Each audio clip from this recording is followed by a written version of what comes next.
There we are. Tick-tock, time to rock. I'll give you all one guess as to who caused us to be 15 minutes late. It's not the man that doesn't know how to fix his chair. That was before. We were still on time. It's the man. It's the man who can't remember his password to anything. All right. Well, let's go ahead and test everything here because was having mic problems earlier.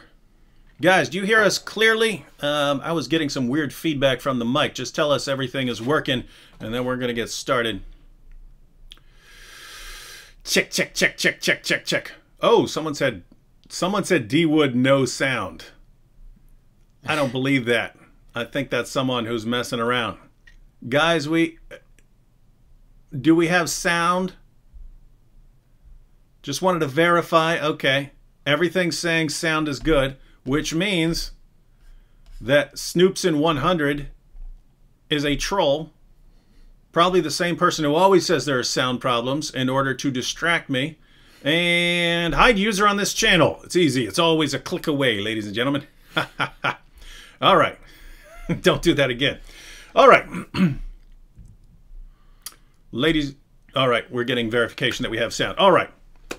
So we're going to talk about Allah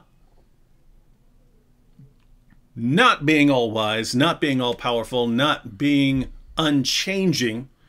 And these would be claims that Islam makes over and over again in the Quran. He's all wise, he's all powerful, and so on.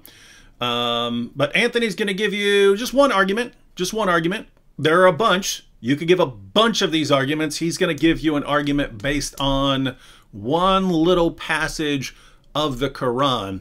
And it's going to show how Muslims have some problems here. But Anthony, why don't you introduce yourself for everyone in case anyone here is new. Yeah, so my name's Anthony Rogers. I have been engaging Muslims for over 2 decades at least. I was converted like David in jail, and I was surrounded by Muslims. I was an 18-year-old kid. So I took an interest in Islam from the day of my conversion because I was interested in reaching out to Muslims, among others. And so in that capacity, I've written for Answering Islam for at least a decade. I've written with you on your blog for almost as long. And for the past 2 or 3 years, have done videos on your channel. So that's me, and I put up with David. So you know that I've got to have an iron backbone. Yeah, and you have an interesting personality in that people who normally get mad at everyone don't get mad at you, right? You and John McCrae are the only people I know who are like that. Like me and Sam will flip out on anyone if we're around that person for long enough. Vocab will flip out on Vocab. Vocab will eventually start whining and crying about things, and he'll flip out on people, and people flip out on him and stuff like that. But no one ever gets mad at Anthony or John McCrae. Yeah, now John would have to give the breakdown. As you know, John. Oh yeah. John He'll break down the personality type. John is an expert when it comes to analyzing certain personality types. But my claim to fame is that Sam has never been mad at me. And if you know Sam, you know that's almost a miracle. Yeah. So, you know, Sam will be the first to tell you that it doesn't take much for him to get upset with you. So the fact that, you know, Sam and I have never had any kind of, you know, issue. Lindy Z said, someone in chat mentioned Chris Hansen. You should definitely do a skit where you are Chris Hansen confronting Muhammad. That's already in the works. That's just the only thing stopping that right now is coronavirus. But yeah, it's going to be called To Catch a Prophet. It's going to be called To Catch a Prophet. And yeah, it's going to be Muhammad. Muhammad comes over because he thinks he's, you know, found a prepubescent girl who's willing to marry him and or sign up for Muta. And it's, of course, Chris Hansen. But the joke's going to be that Muhammad's too dumb to figure out that there's not really a girl, right? So Chris Hansen's going to explain it to him, and Muhammad thinks that Chris Hansen is just hiding the girl. And so, like, the police will take him off, they'll arrest him, then he'll get out and he'll come back to the house, and he keeps coming back to the house and so on. So anyway, that's going to be the joke. But yeah, it's going to be To Catch a Prophet with David Wood as Chris Hansen. All right, now should we go ahead and get started? We will take. Hey, that's an interesting one. Do John of Damascus meets Muhammad with Al D? Who's Al D? Oh, maybe meant Al Fadi. I don't know. As John of Damascus, that would be a good one. All right. So, Viking Apache said, "Anthony, do you get mad at Muhammad?" Yeah, that's weird. Do you get mad? Do you get ticked off? Well, like I will. The world can be crashing down around me. I could have people stomping on me, kicking my head. I'm totally calm, but I will like lose my pen and not be able to find it, and I'll flip out and be ready to smash everything in sight. So it's like little things, they tick me off. Big things, I'm totally calm. Do you like get ticked off and mad, or?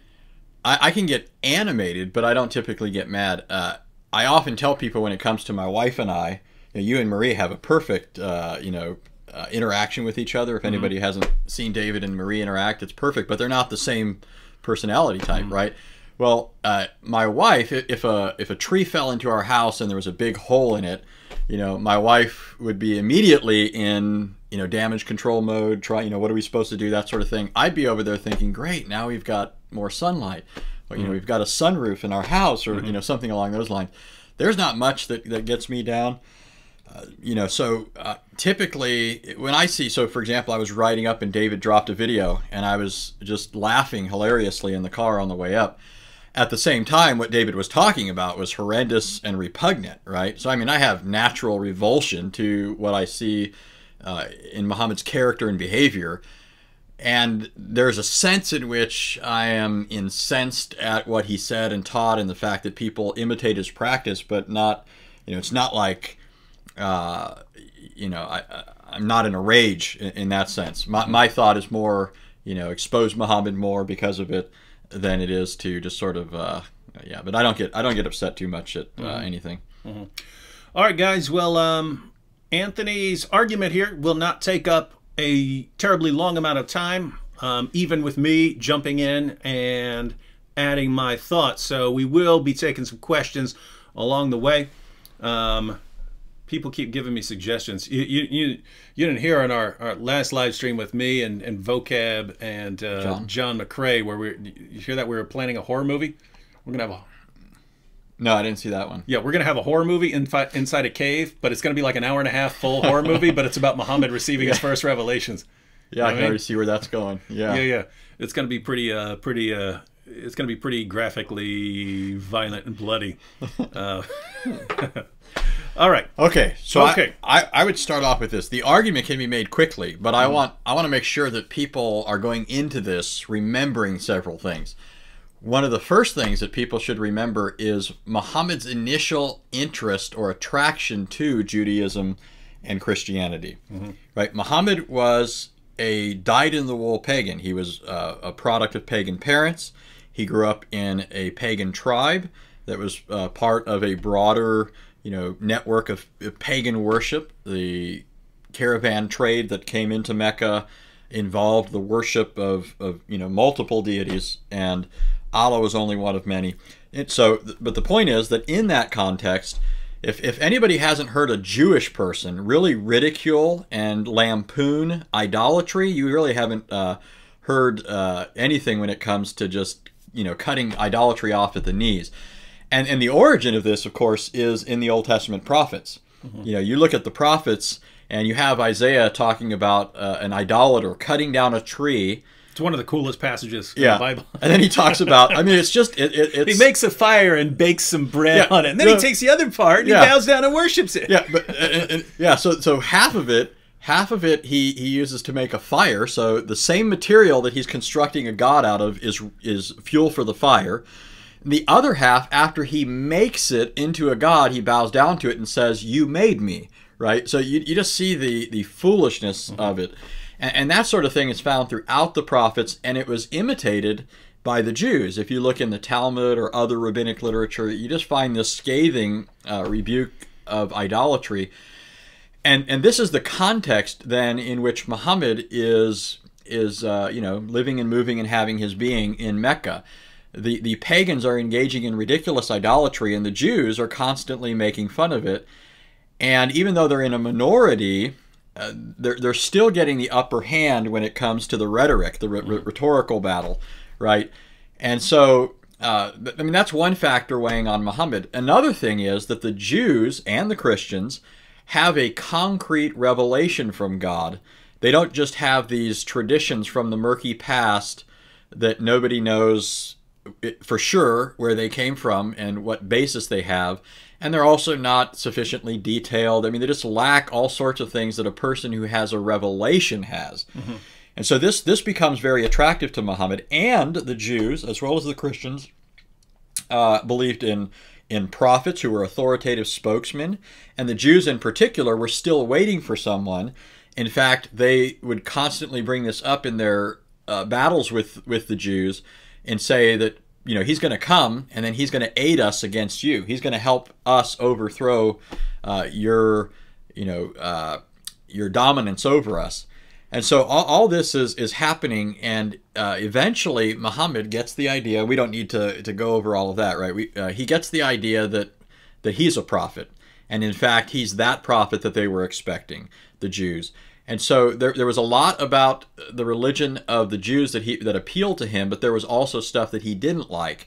Of course, he couldn't agree with the ethnic aspect of it, right? He's an Arab, so there's going to be the idea that he could become a Jew. Just that wasn't something that he could hurdle. So he wanted something especially adapted to his own Arab situation. And so, of course, he claimed that he is the prophet for the Arabs. He's getting revelation in Arabic, and he's sent then in particular to his people. That meant that Muhammad then wanted to pattern his deity after the God of Jews and Christians, which means that his God has to be almighty, all-knowing, and unchanging, among other things. There's, of course, a whole host of attributes that would have to be true of him. So you do find in the Quran claims, right? You have the claim that Allah is all of those things. Mm-hmm. And one of the ways the Quran expresses this is one that Muslims love to bring up for various reasons, but it's the expression kun fayakun. That means be and it is, and the idea is that all Allah has to do is say be, and whatever he says be in reference to happens. So if Allah wants to create a gnat, all he has to do is say be. If he wants to create a solar system, all he has to do is say be. If he wants to create a universe, all he has to do is say be. Which means it's all equally easy for him. Everything is equally easy for Allah. There's nothing harder than another thing. Mm-hmm.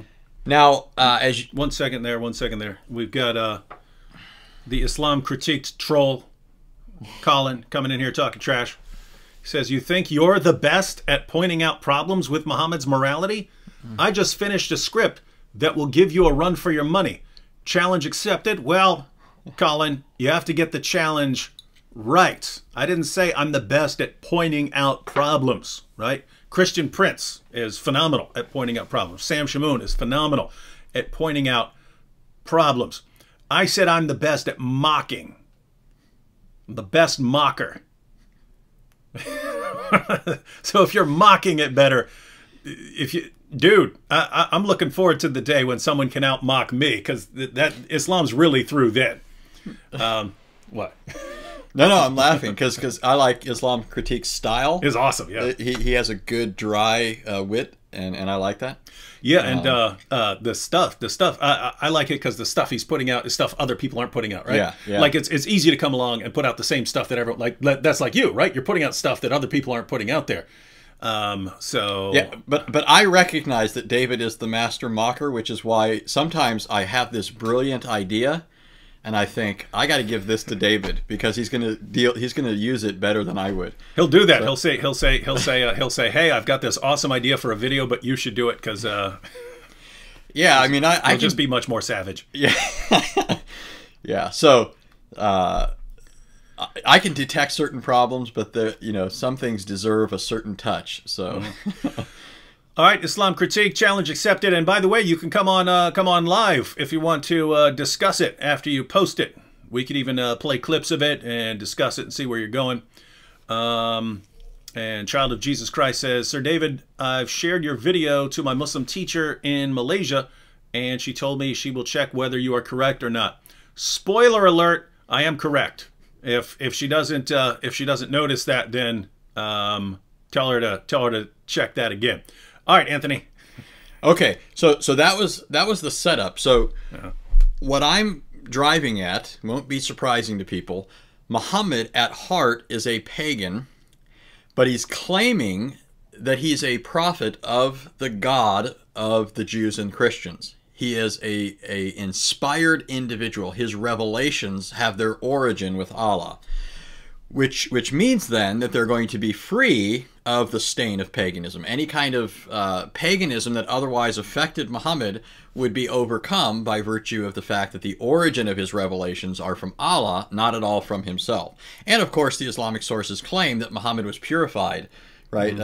One of the tall tales in Muhammad's youth is that he had some episode where he was thrown down to the ground, which was later interpreted as his heart being, his chest being split open. But how did they interpret it then? Yeah. They thought that it was a sign of demonic possession, and apparently Muhammad also, that was his view because it was his most natural interpretation of other experiences that he had.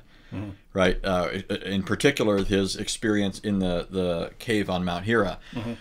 So, but that means that if Muhammad was a pagan at heart and he's not really receiving revelations, we might expect Muhammad to have some Freudian slips along the way, right? Oh, he's got some. While trying, it's sort of like when I got here, I got to the door and David opened the door and he said, "Oh, Tony, I'm mad to see you. I mean, I'm glad to see you," right? That would be a Freudian slip. Well, we recorded we recorded Muhammad Meets Sigmund Freud with the apostate prophet as Sigmund Freud, and there were all kinds of Freudian slips out there. Everything Muhammad says is a Freudian slip about loving little girls or something like that. Oh gosh, that's classic. And Freud, we got Freud. He keeps snorting cocaine because he's getting more and more freaked out by the horrible things Muhammad is saying. That makes me think you could do a Sherlock Holmes, because you mentioned cocaine. I was thinking Muhammad meets Sherlock Holmes. Remember, he did heroin. Yeah. He thought it was useful medicinally, but apparently didn't know its devastating effects. But notice Shamuni in here. Why is that loser Anthony in your house? Notice Sam can't just mind his own business. He has to come over here to everyone else's live stream, do a hit and run, because no one watches his, and he gets jealous and he wants his name mentioned so people can maybe go over and watch his live stream, which they're not, because his live streams aren't any good. By the way, Sam, Dale Tuggy has some choice words to say about you on his terrible Facebook page. But don't challenge him to debate, because he won't. He'll run. Lena says, I have binge-watched all videos on Act 17 apologetics. Crave more. Oh, well, I've been cranking out 1 or 2 a day, and there will be more tomorrow. Michael Lawler here said, what's with the kids' tea set mugs? I don't actually drink. Espresso. I don't drink cups of espresso. I will add them to a cup of coffee. So I'll have like a giant cup of coffee and then add some espresso shots to it. But I don't just drink these. But whenever Anthony's Italian, so whenever he comes here, then my wife makes espressos, and I'm not going to let them sitting there drinking espresso without me having one. I come up here for 2 reasons, maybe 3. The first reason is an espresso, and I usually get 2 or 3. Yeah, every couple hours. The second reason is Kepler, their youngest child. Yeah, he's pretty funny. Yeah. And other than that, we record a bunch of crap. Yeah. That's the possible third reason. Yeah, so so if anyone's wondering, Sam's wondering what Anthony's doing here. Unlike Sam Shamoon, Anthony is going to be recording a bunch of videos on some groundbreaking stuff. All right, before you were rudely interrupted by Sam Shamoon. Okay, so I mentioned Freudian slips. That's one angle of... Oh, I rudely interrupted you then, because I started talking about the video. Then we're going to... Okay, never mind. I thought you knew.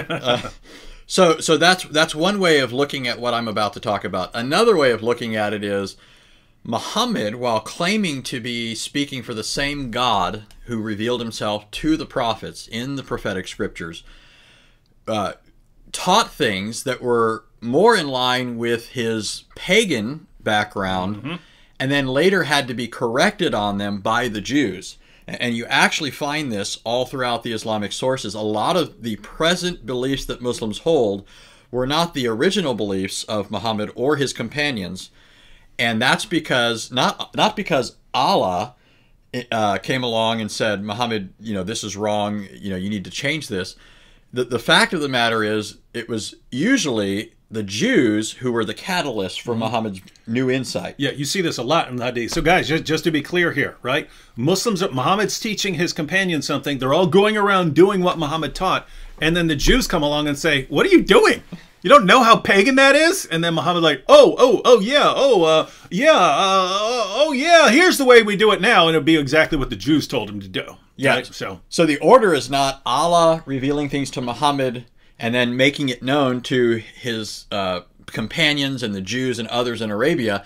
The order is the Jews, Muhammad, and then Allah. So look, notice who's in last place. The Jews are always one step ahead of Muhammad, 2 steps ahead of Allah.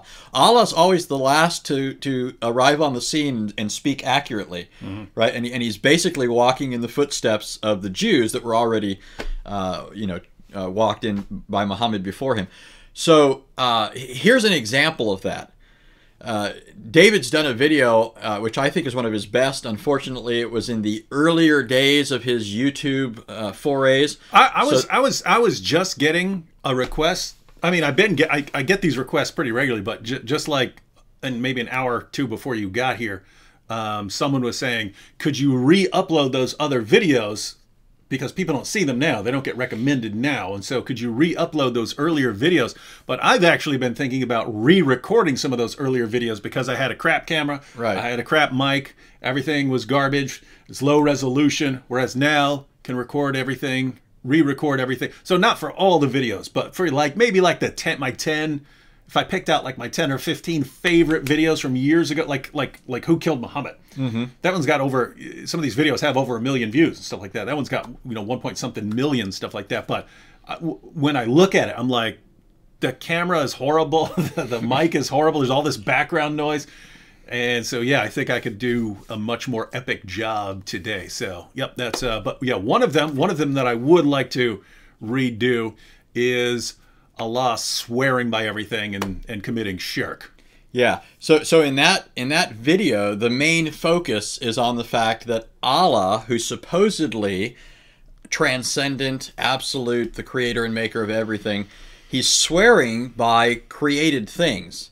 And if you're familiar with the previous scriptures, if you're familiar with the Old Testament and the New Testament, you know that God swears by himself because there's none greater by whom he can swear, and the lesser always swears by the greater. And so biblically, in terms of the monotheism taught by the prophets and the apostles, God can't swear by anything other than himself because there is nothing greater than him. Nothing to which he must appeal, nothing that can hold him to account except his own eternal being and nature. So that's what you see in the Bible. Well, Muhammad, before he knew this, but while claiming to be a prophet, has Allah swearing by himself over and over and over again in the Quran. Allah swears by literally everything. There is nothing, you cannot name something that Allah did not swear by, right? So notice the reasoning here.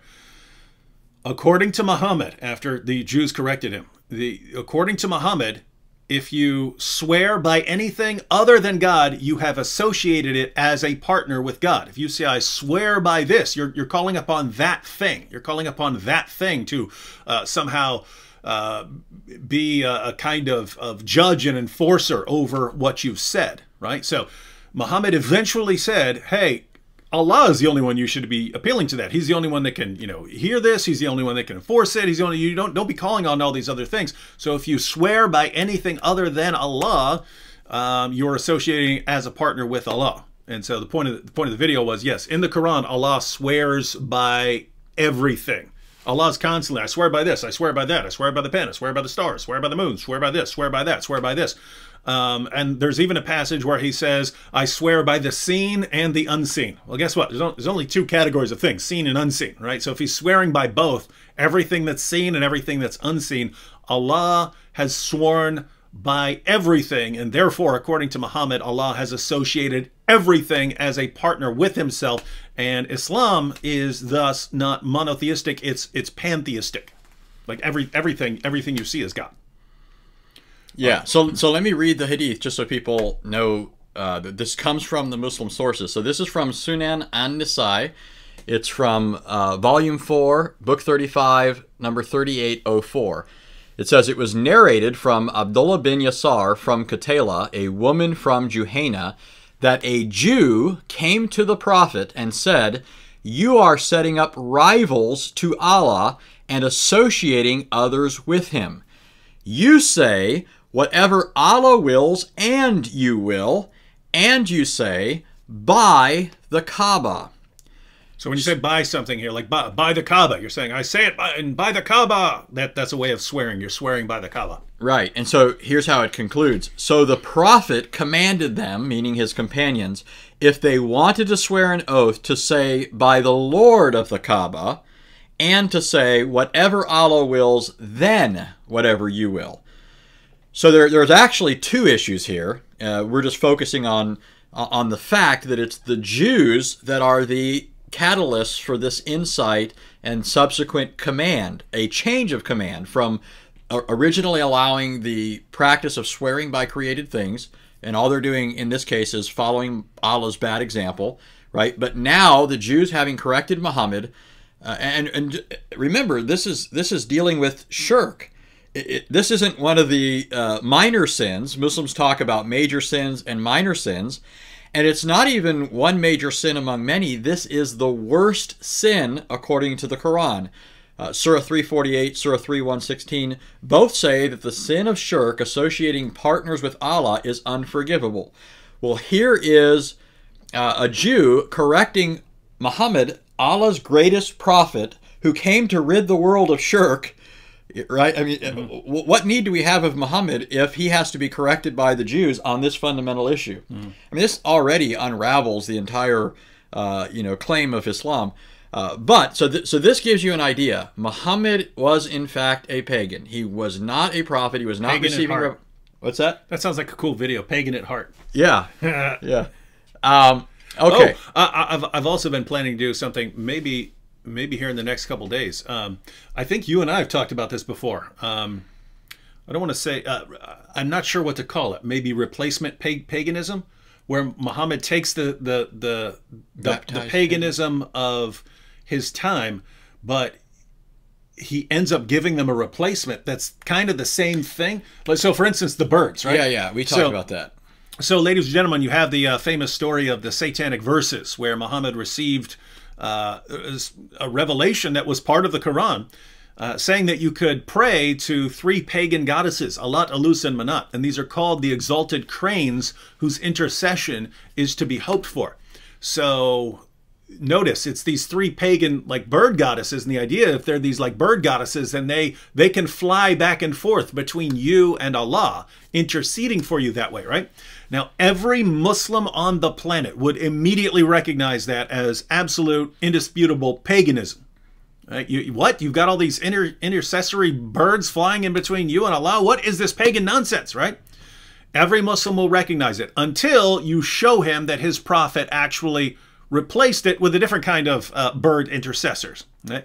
Muhammad said in the hadith that when you get down to the resurrection time, chapters of the Quran are going to appear as flocks of birds to intercede for you. So notice before, every Muslim on the planet would recognize, hey, if you've got a bird goddess flying between you and Allah, interceding for you, that's absolute polytheistic pagan nonsense, right? But Muhammad makes it the Quran, and these individual chapters of the Quran are going to appear as flocks of birds who are going to intercede for you. So these flocks of birds are going to be flying in between you and Allah, telling Allah, oh, Allah, he did this and this and this and that and so on. And so these flocks of birds now intercede for you. And suddenly, when you put it like that, a Muslim, nope, that's not paganism. It's just pure monotheism. Really. You've got all these birds flying around, and they're interceding with you. They're conscious. They have thoughts. They have memories. They're appealing to Allah on your behalf, just like Allah, Alusa, and Manat did. But because they're the Quran doing it, it's no longer paganism, right? And Muslim, yep, it's not paganism. And so that's what I mean. Like, he takes every single thing the pagans believed in, and he gives them an Islamic substitute. He gives them an Islamic substitute. And like everything, the black stone, himself is an intercessor. Everything is substituting for something that the pagans had. And somehow Muhammad gives them the exact same thing, usually worse. I mean, you got 3 pagan goddesses, but now you've got, and he makes it's much worse, right? Now you've got entire flocks of birds that are interceding on your behalf. And so it's just complete replacement paganism. And so that's why Muhammad's doing this. And the Jews keep coming up to him and go, you have any clue what you're doing, dude? Do you have any idea what you're doing? And so anyway, things didn't go well for the Jews in that area, who kept correcting him. Yeah, so let's give him the verse. This is the verse. Now, I'm going to give it to you the way a lot of translations render it. Mm-hmm. Okay, it's the sort of thing, even if it's translated accurately, you could possibly miss it. Mm-hmm. Once you see it, you realize it's a huge problem. But it's the sort of thing you could just read right over it. And to verify that, I've always read right over this. Yeah, I never stopped and thought, oh, here's a problem. Yeah, so until you pointed out, I never thought there was a problem here. And it's the same sort of thing. I mean, anybody can, something else will catch your attention while you're reading it, because there's a lot going on. It's the same thing in the Bible. You read through the Bible, you notice something a second time that you didn't notice the first time, and so forth. So this is just a product of reading and rereading, and also reading various translations, and then trying to figure out, when you notice that translations are different, what accounts for that difference. Is it just because there's more than one way to express this in English, and one translator is choosing a different term, or is there some deeper, more profound explanation? And in this case, you're about to find out why a lot of translations render it inaccurately.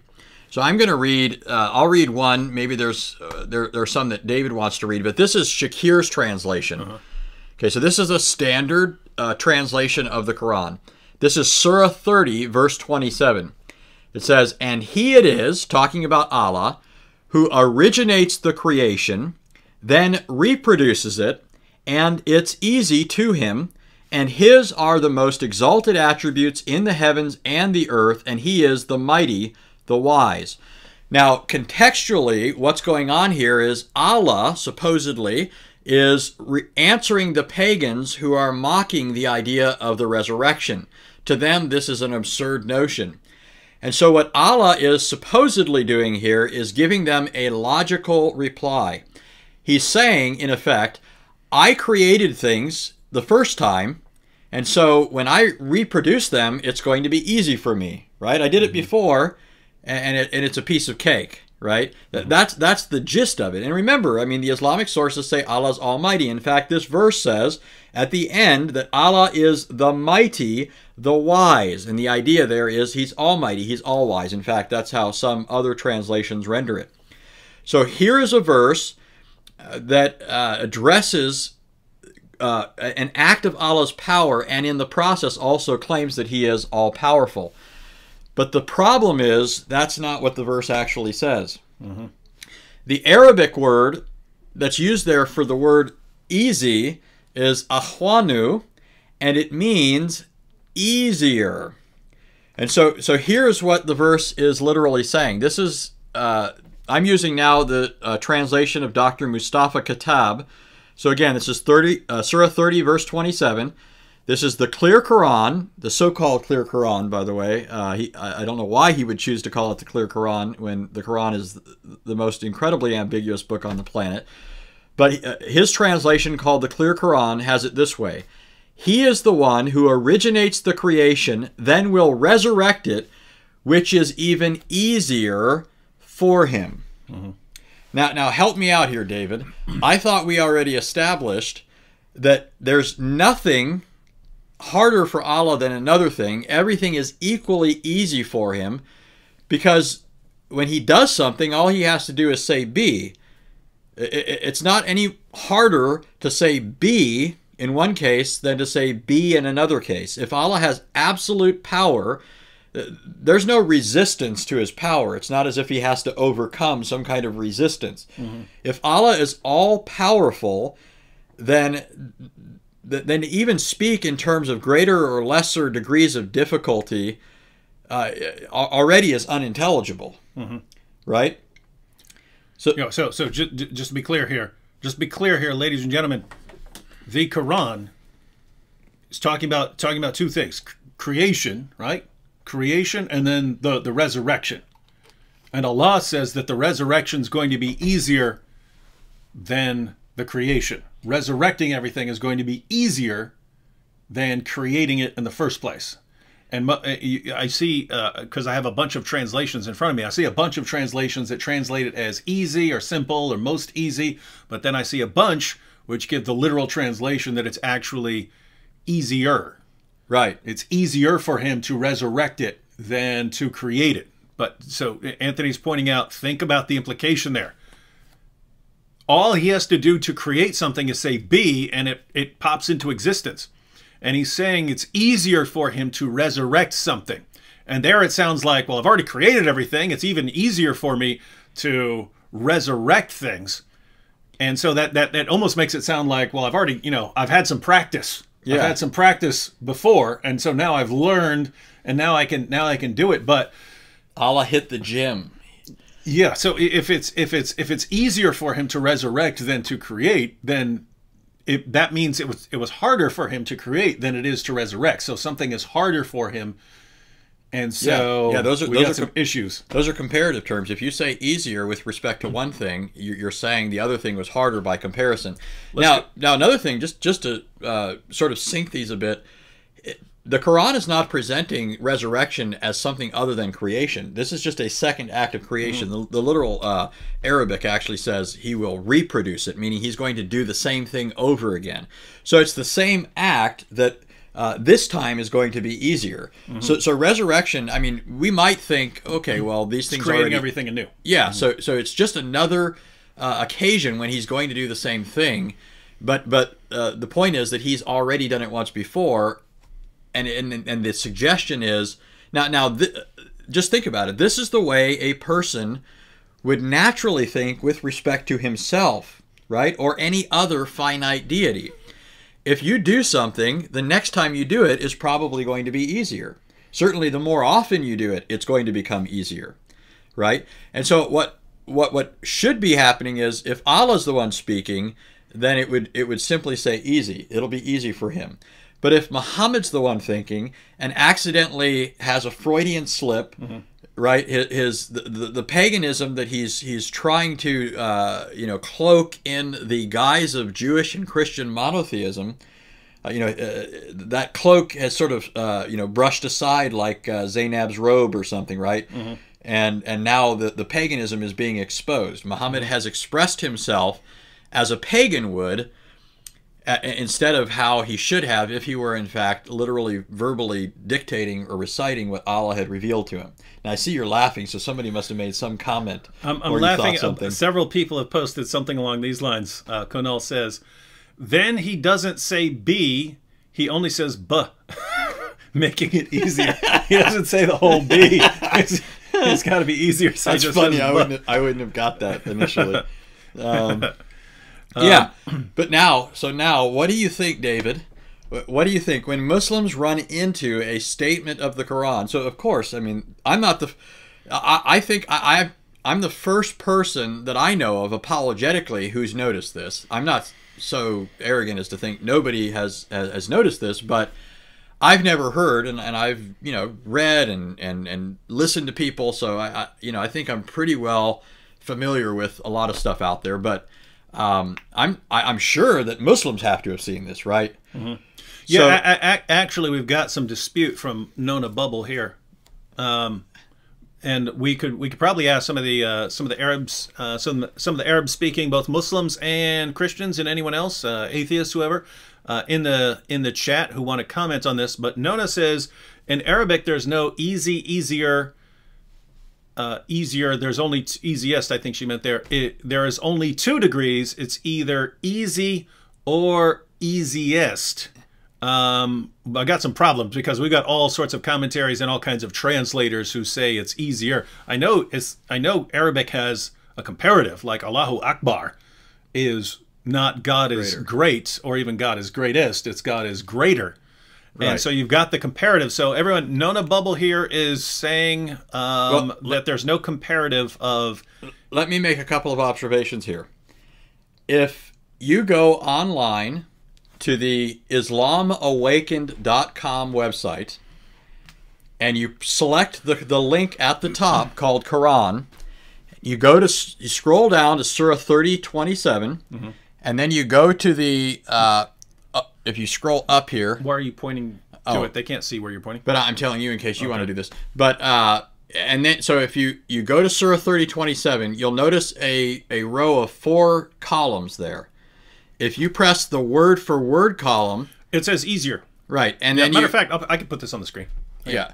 I'll put this on the screen so people know what we're talking about. But now this is just one option. So this is it gives you the breakdown of the words. It tells you what they mean. It's an Arabic corpus. Okay, so there it has easier. I went before, when I saw this, I thought this is a huge issue. I should make sure that what I think I've discovered is in fact valid.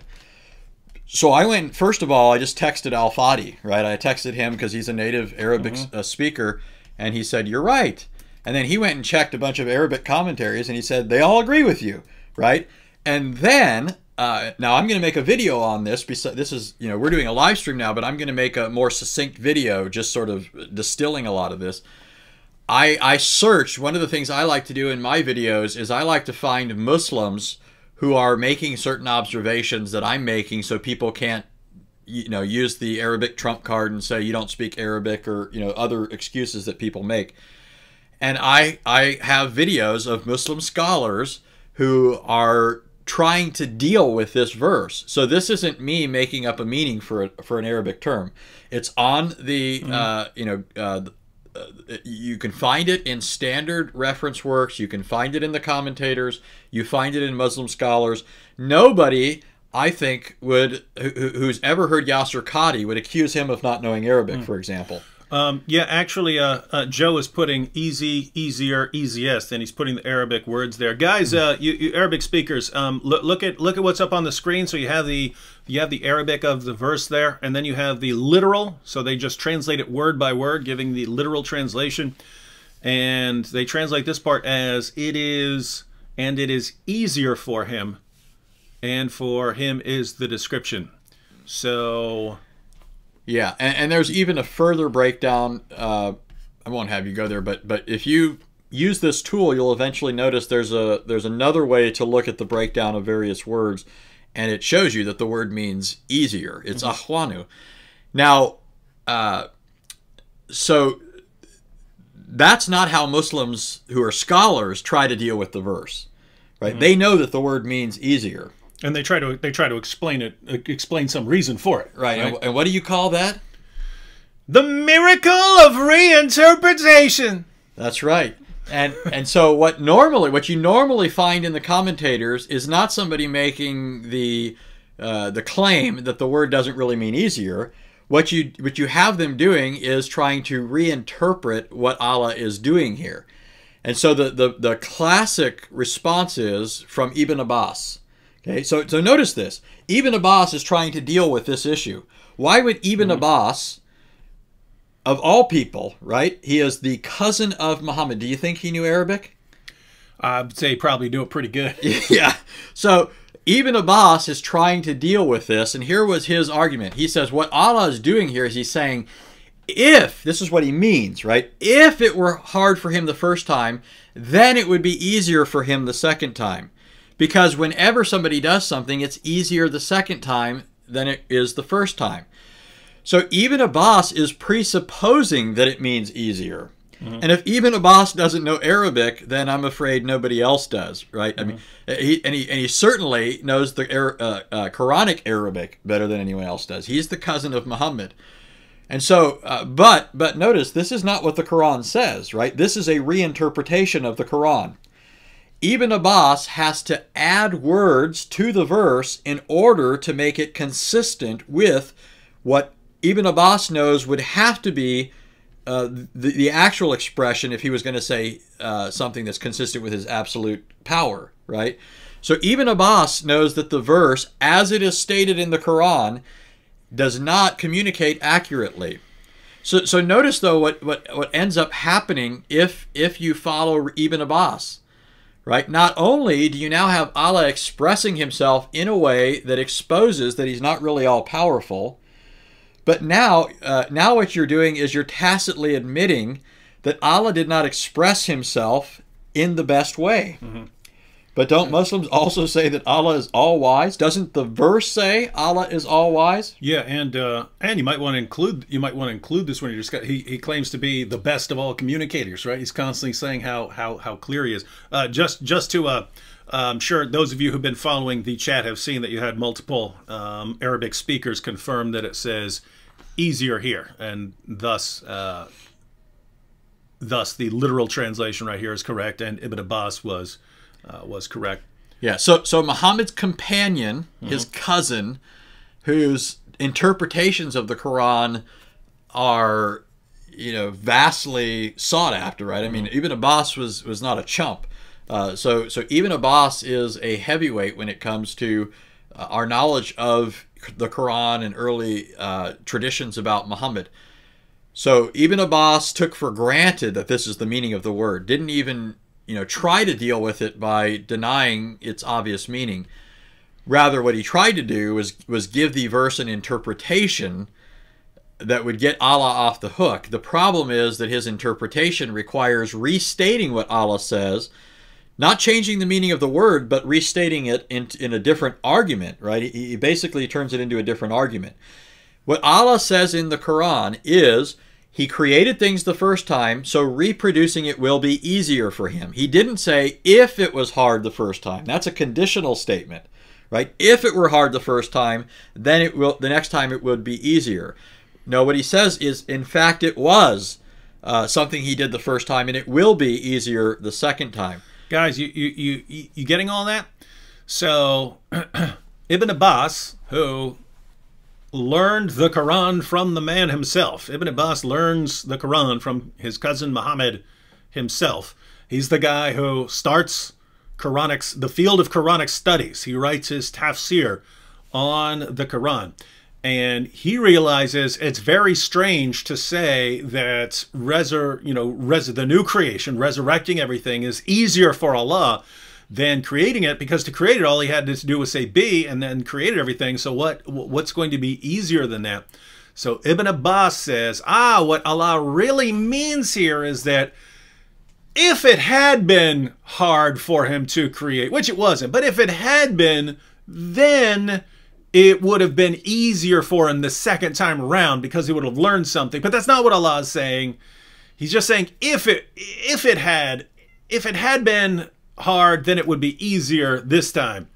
And so what Anthony's pointing out is, if that's what Allah meant, then Allah once again is a horrible communicator, right? So he's supposed to be picking his words perfectly, and yet the same thing that we have today, right? The exact same thing that we have today. When we say, oh, Allah says in the Quran that if your wife gets out of line, you smack and beat her into submission. No. What Allah meant there is you tap her with a toothbrush. That's all he meant there. Okay, well, what you're telling me there is he's really, really, really bad at communication, right? What does Allah mean when he says, fight those who do not believe in Allah? Oh, he means fight people who are attacking you. Well, why didn't he say fight those who are attacking you then? Why didn't he say that? Why are you a much better communicator than Allah if that's what he meant? And so... Because communicating was easier for Ibn Abbas. Yeah. No doubt if Allah had a second chance to take a go at it, he'd express himself much better. So, ladies and gentlemen, throughout the Quran, Allah constantly brags about being the best communicator ever. I mean, he had all eternity to get his word perfectly clear. And yet, even though he had all eternity to get his words exactly the way he wanted, we have his followers constantly having to say what he really meant. And so this isn't just now. It's not just Shabir Ali and Zakir Naik and all the other Muslim apologists who are saying what Allah really meant. This goes back to the first generation. You've got Ibn Abbas saying, oh, easier. Oh, that would mean it was harder for him to create the first time. That's not going to make any sense. Well, what Allah really meant was, and then has to add a bunch of words that Allah didn't say, which means, as Anthony pointed out, you're in trouble either way. If you want to say Allah is perfectly clear and he said exactly what he meant, then he's got some problems. He's growing. He seems to be growing in power, so that he's learning how to do it, and so it's easier to do it a second time. But it was harder at the beginning. So you're either stuck with that problem, or you can do what Ibn Abbas does and says, well, what he really means is something else, in which case he's not all wise, he's not a great communicator. And in either way, he ends up being not very wise. You know why? Because either he needed Ibn Abbas to help him to state it accurately, or he, so either he said that this is easier for him, in which case he's not all powerful, or he needed Ibn Abbas. He still wanted to communicate that he was all powerful, right? Because that's part of the point of the verse. He's saying he's all powerful, right? He's saying he can do whatever he wants, and then he accidentally... So either way, he shows his incompetence. And this then points up another issue. One thing that people aren't very good at in our day, unless they're really working at it, is being good theological thinkers. I mean with respect to theology proper, the doctrine of God. Most people, you know that God is omnipotent, omniscient, omnibenevolent, these sorts of things, but you don't necessarily think through how these attributes of God relate to each other and how tinkering with one attribute would affect everything else. You can't just, it's like pulling a thread on a garment, it unravels the whole thing. You can't mess with one aspect of God's character without ultimately ending up with something else entirely. And so if you take into account then the impression that this verse is giving us, the logical implication of this verse, that Allah's power moves from being weaker to being more powerful, something's harder at one point and easier at another, or his eloquence grows, either way, you're now also saying that Allah is a mutable being, right? Allah changes. But that's just huge once you start thinking about it. If Allah changes, then it means that he's not absolute, right? He's not the sole determining factor in reality. Something is happening that's affecting Allah, right? He's not unaffected by things. Something's happening that causes Allah to change. So Allah can't say for certain how things are going to be in the future. Right? He can't know that because he doesn't have absolute control over everything. He himself has certain things that are harder for him than other things. He is changing in the context of all this stuff. And so just like other mutable beings can become stronger, they also become weaker, right? People can grow in intelligence, but that intelligence will also start to wane the older they get in many cases, right? You get people whose minds aren't as sharp anymore, or they get Alzheimer's or what have you. Matter of fact, that's brought up here. Yeah, so Pony Girl says, well, if Allah was so wise and powerful, why couldn't he get it right the first time? What about all those abrogated verses that Allah have Alzheimer's? And that's really what it seems like, right? Because when we bring up... Or maybe Muhammad is actually the one who's coming up with all this stuff, and he's having some brain farts or whatever. He's got some... There's definitely a problem going on. But notice, if we listen to what Muslims say, What they tell us is that the more peaceful revelations that Muhammad was delivering in Mecca, to you be your religion and to me be my religion. That's what Allah really meant. And right there, he meant exactly what he said. And even later, when he was advocating defensive jihad, that if people are being oppressed or something like that, you have a right to stand up for yourself. There he meant exactly what he said. But towards the end of Muhammad receiving revelations, when Allah starts commanding Muslims to violently subjugate people and to kill people simply because of their beliefs, fight those who do not believe in Allah, that's when he really didn't mean what he said. He meant something else. And you ask, well, what did he mean when he said fight those who do not believe? Oh, he means fight people if they're attacking and oppressing it. Well, he'd already said that earlier in the Quran. Why didn't he just say it again and say it in a way that's completely different from what he said earlier? Especially when he lays down as the proper method of interpreting the Quran, the doctrine of abrogation, where later commands, if they contradict earlier commands, they cancel those earlier commands. So why did he do that if he really knows, oh gosh, I'm about to say this thing in a completely different way from the way I said it earlier, even though I mean the same thing? Back then I was clear. Now I'm going to say it. I'm going to mess it up. But I'm going to say it even though my followers are going to think that I'm actually commanding them to go fight people based on what they believe. And they're going to think the earlier commands have been abrogated, which is exactly what you find in the commentaries. Exactly what you find in the commentaries. It's these commands to violently subjugate people simply because of their beliefs. They abrogate or cancel earlier revelations. And so Allah just didn't seem to understand the mess he was creating. And if Muslims expect us to go along with that and allow them to offer that interpretation, then they're basically telling us that as Allah got older and older, over a period of 23 years, so he aged pretty quickly, he just lost the ability to communicate clearly. And I've actually thought about doing this. I don't know how much you follow politics, but you got something similar with Joe Biden. That guy used to be really sharp and quick-witted. He used to crush people. He used to crush people in debates. He was really quick. Now he can't formulate thoughts, and just everyone understands that he's too old and he's losing it. That happens, ladies and gentlemen. That will most likely happen to pretty much all of us if we live long enough. We start losing our faculties, and so it makes sense with human beings. It makes sense with politicians. Very strange if that's how it happens with if that's what happens with God, but that's what Muslims are telling us. So, yeah. Yeah, and so what all this does really is it exposes the true origin, right? This stuff is originating in the mind of Muhammad, a pagan, or at least is, I'm not excluding the possibility of devilish involvement, but in that case it's even worse, right? I mean, but it's not coming from God. That's the one thing that's clear. If God were communicating, then he would speak in a way that's consistent with his absolute power. He wouldn't be saying this is easier for him as if he's, just recently got a gym membership and now can bench press twice as much as he used to be able to bench press. That's how Allah speaks in the Quran. So he exposes that he's not all powerful.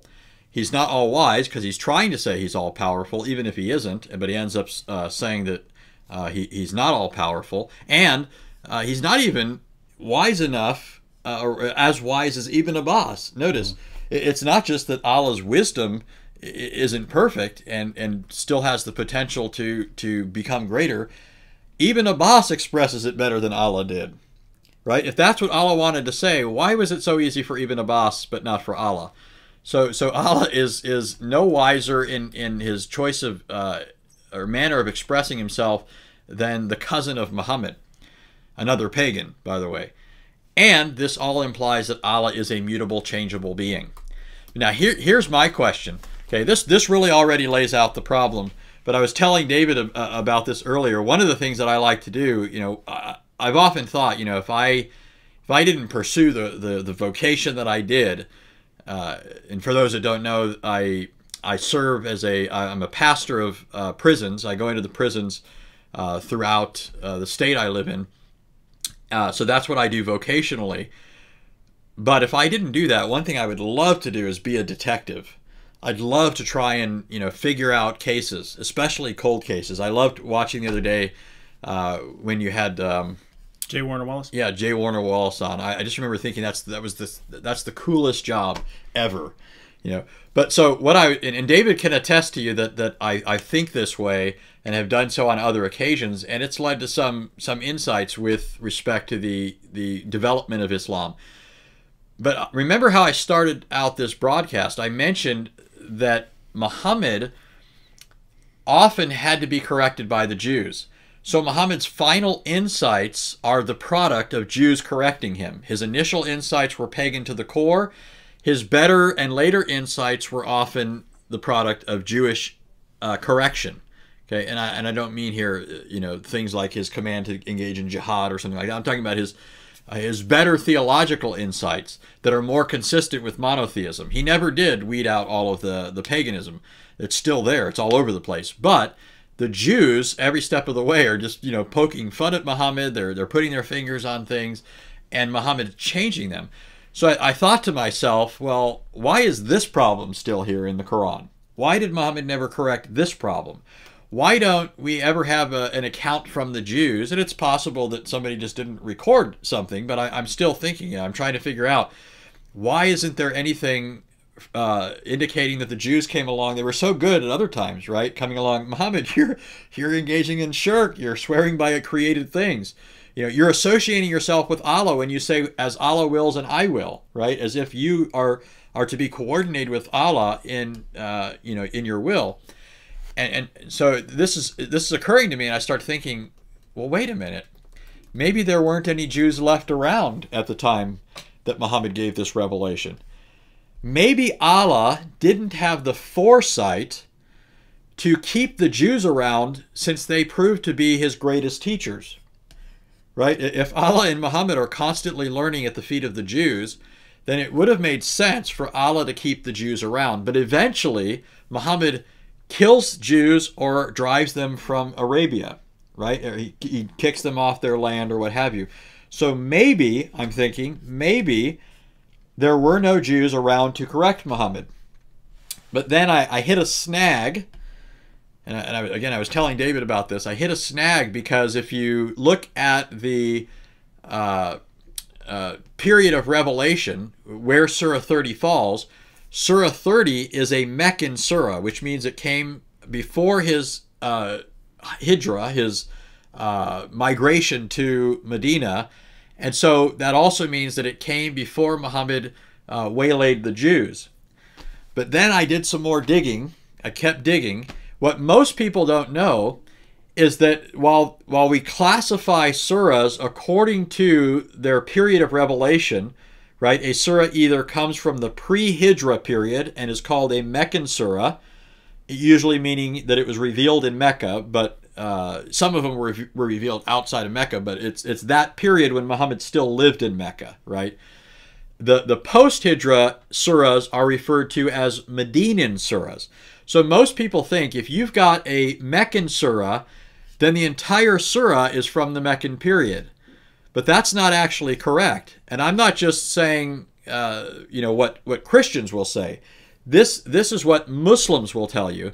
If you pick up a book like Ulum al-Quran, written by Ahmed van Denver, or any book dealing with the science of Quranic interpretation, Neil Robinson, his book, you know, Interpreting the Quran, or I'm not sure if I'm getting the title exactly right, but he also points this out. Theodore Noldik, who's a well-known Orientalist scholar of Islam. Numerous scholars, Muslim and non-Muslim, point out that while it is true that the surahs are classified according to different periods as either Meccan or Medinan, it isn't the case that every single verse in those surahs came exclusively from those periods.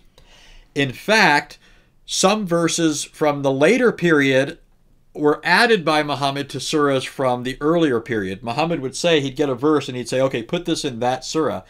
And that's why, it's one reason why the Quran ends up looking like such a jumbled mess, right? Because you're inserting verses from an entirely different period, smack dab in the middle of an earlier surah, And he didn't even seem to have really good regard for what was going on in the context of that surah.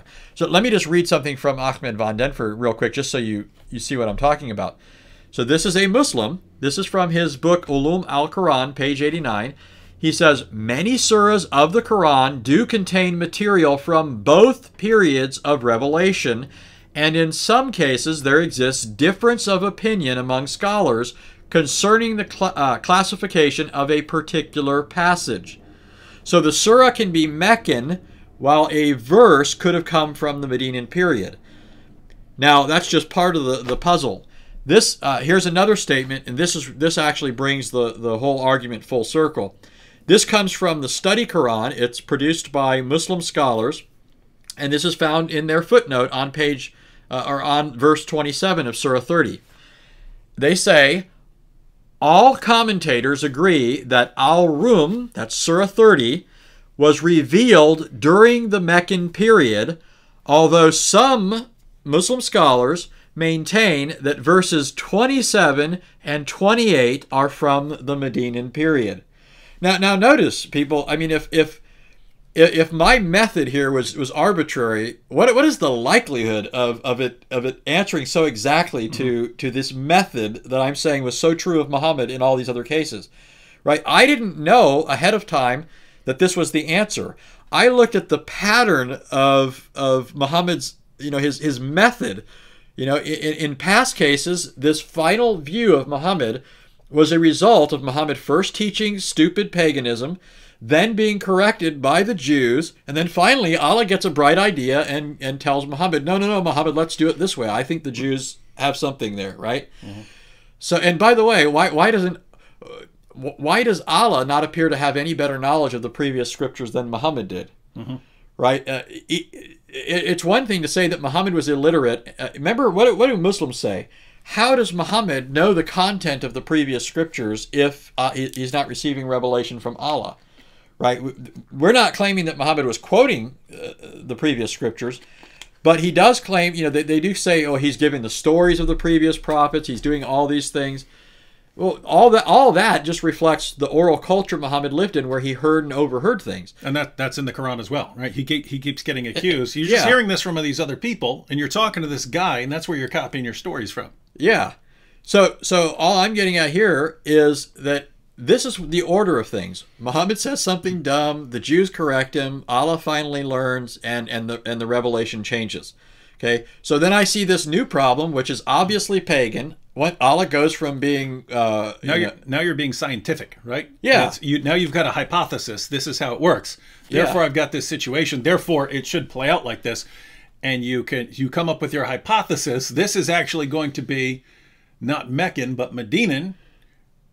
And then you go and it's actually confirmed. Yeah, and it's surprising too, because notice the surah itself turns out to be a Meccan surah, and I'm thinking, oh, well, that just shoots my theory. So there's got to be some other explanation for this, right? So I keep digging, and I find out that certain scholars, these two verses, right, 27 and 28, happen to be the verses that people say came from the Medinan period. And I'm thinking, gosh, what are the chances? It's a hypothesis that turns out to be golden. It turns out to be all too true. And this is just the sort of thing that a person would do when they're, trying to investigate something, or, not just in science, but, if you see, when they try and track down serial killers, right? They're looking for patterns. This is how this guy operates, right? And that's often how they're able to find this person, because he's got patterns. Yeah, so the truly brilliant serial killer would be random, right? I mean, among other things. But so that's all I did, and so this problem shows Allah is not all powerful. He's not all wise. He's not immutable, and therefore His promises can't be trusted. Right? Allah can't be trusted in His promises. The very verse where He's promising to resurrect things ends up being a verse where He exposes Himself as the very opposite of what He claims to be in the verse. He claims to be all-powerful and all-wise. He turns out to be neither of those, and He's also not immutable.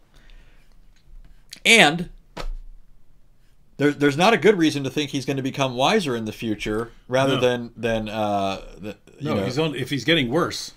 Yeah, but getting the worse. Jews, Yeah. the Jews aren't around, so Yeah. so what are his chances? Yep. He's in all kinds of trouble. All right. I'll take a few comments here. He should have waited until he got his doctorate. We'll take a few comments here, and then Anthony can go ahead and summarize everything and make sure you got the. So anyway, the key point is check that verse.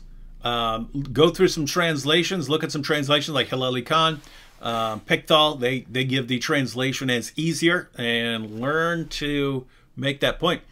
Jason here says, if Allah is all-powerful and all-knowing, then why, he says, the gospel has been corrupted? Allah cannot save his holy scripture. Jason, you've been getting your information about the Quran from Muslims who that's not what the Quran says. There's nowhere that Allah says that the gospel has been corrupted. That's what Muslims say. But notice how this really brings to the surface the same kind of issue, right? If Allah was trying to say that the gospel has been corrupted, and instead he keeps saying no one can change his words, we still have to judge by the gospel, we still have the gospel, we have no ground to stand upon unless we stand upon the gospel, then once again he is a horrible, horrible, horrible communicator. He's a horrible communicator who can't say what he actually means, and Muslims need to come along and rescue him and say what he really meant. Or if he were saying that it's been corrupted, well, guess what? Then he couldn't protect his word, and so he's got a problem with his power. So no matter what the situation is, if Muslims are right, and Allah just, he couldn't protect the word, then they've got a problem. If Allah couldn't communicate what he actually means, then he's got a problem. If we're right, and Allah does nothing but affirm the inspiration and preservation and authority of the gospel, and yet contradicts the gospel, then he's still got a problem with ignorance. He doesn't know what's in the book. So Allah would be illiterate like his prophet. Wouldn't that be coincidence? If this book that's delivered by an illiterate prophet also has a God who's illiterate and just doesn't know what's in any of these scriptures, that'd be pretty amazing coincidence there, unless we conclude that Muhammad is the real source of the revelations. Yeah, and notice just one aspect of this. I was thinking about this the other day. You know that the Quran claims that prophets were sent to every nation. Now, some Muslims will break these things down differently. Some make a major distinction between prophet and messenger, or apostle and prophet or messenger. The difference between the term Rasul and Nabi. Some will say that one refers to somebody who receives inspiration, and the other one refers to somebody who receives inspiration and a book or a scripture. In any case, according to Muslims, it's not just the gospel that was sent previously. There were many books that were sent before. We have certain books that are named. You have a book that was supposedly sent down to Abraham, a book that was sent to Moses, a book that was sent to David, and a book that was sent to Jesus. And those are just representative samples of the books that were sent. We can assume there were a great many other books sent to people besides, right? If there's 124,000 prophets sent to all these different nations so that they would know Allah, and according to the Quran, the reason these revelations are given is so that people will recognize Muhammad and confirm him as a prophet when he comes, right? That's the stated reason why these things are being given, right? So notice, I mean, to me, this is just incredible to think that Allah, his intention in giving these revelations, in fact, he even makes the prophets swear they're going to, this is their whole, reason for being, right? That they're to support him, to affirm him, to point to him, right? So if Allah does all of this, but then lets those things become corrupted before Muhammad ever comes on the scene, how incredibly incompetent, right? It's like Pretty incompetent. Yeah, but notice how often he's incompetent. His track record of accomplishing preservation, which he claims he's going to do for the Quran, is a whopping 0, or he has 100% failure rate, right? How incompetent is that? Maybe it was easier for him to protect the Quran. Yeah, by that point he's like, gosh, I realize how I blew it there. I blew it he there. Learned his lesson. Satan cut me off at the pass there. Those dirty Jews, they underhandedly, So So if 124,000 prophets that Allah spoke to and through, and however many books, all got corrupted. Muhammad, Allah has a 100% failure rate. I can't think of a more incompetent deity. No. Zeus. Allah's incompetence is on 1 million, right? He's like Super Saiyan God level with the incompetence. Yeah. All right. This is a totally different topic, but brothers, what can I say to a Muslim who says that I am rude for talking bad about his prophet and his beliefs when my hope is for him to come to Christ? Well, you don't let Muslims get away with that, right? I mean, it's different if you're in a Muslim country where they could actually kill you for talking about Muhammad or get you arrested or something like that on blasphemy charges. Don't do that there. Let us speak to them through the internet. But if you're in a place where you have the freedom to talk to people and you're protected, your speech is protected by the law, you say whatever you want about Muhammad. Now, keep in mind, you don't have to be a jerk about it. You can get the same information across. In fact, I have a video. It's called How to Share Unpleasant Facts with Pleasant Muslims, right? So unpleasant facts about Islam with pleasant Muslims. And what I mean there is, you can run right up to someone and say, hey, your prophet had sex with a 9-year-old girl. What a pervert, right?